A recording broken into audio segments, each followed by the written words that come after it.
let's go តាយើងរួចហើយនៅតែវាស់កម្ពស់ដងកែបកង់ទេបាទហើយដើម្បីវាស់កម្ពស់ដំបូងគឺយើងត្រូវរក insim ហ្នឹងគឺប្រវែងជើងបាទ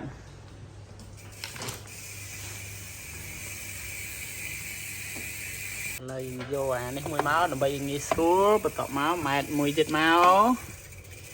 បាទតមកគឺយើងឈរនៅផ្ទៃរៀបបាទផ្ទៃកន្លែងនេះស្មើល្អហើយដោះពីជើងមកឥឡូវគឺយើងឈរផ្អែកខ្នងអញ្ចឹង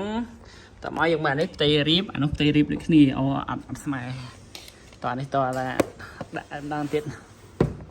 អូខេណែដល់អត់ដល់តិចបាទតិចទៀតអូខេតិចទៀតសុំមើលខាងក្រោយបន្តិចអូខេខាងក្រោយនេះដាក់ឡើងទៅលើតិចទៀតនេះតប៉ុណ្ណេះអូខេតមកគឺយើងយកម៉ែត្រវ៉ា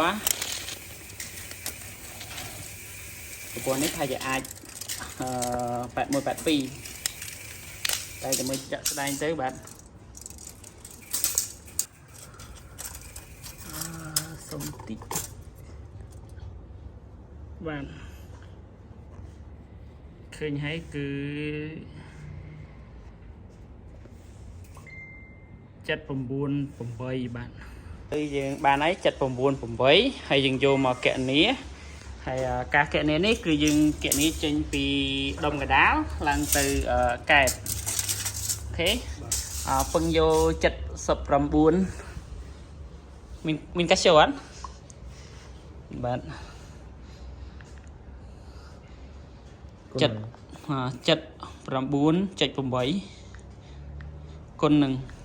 0.883 អូខេស្មើ70បាទ 70.46 បាទឥឡូវយើងមើលទាំងអស់ហើយ 70.46 វាស់ទាំងអស់គ្នាចឹងយើងដាក់នេះមកឥឡូវនេះយើងបានហើយ70.46ឥឡូវចាប់ដើមriding test បាទ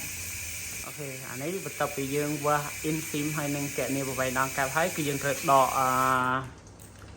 5 cm ទៀតបាទឥឡូវយើងទៅមើលកំពុងពាក់ជើងដើម្បីតេស្តបាទ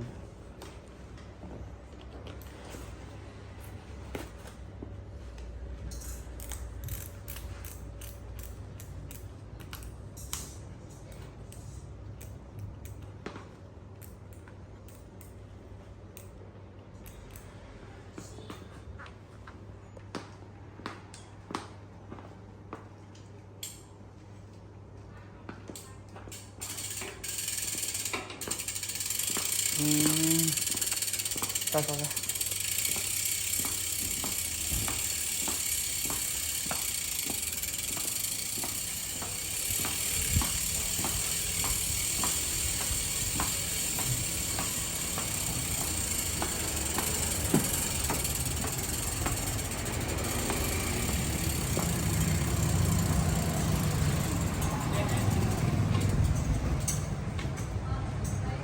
ចុងមក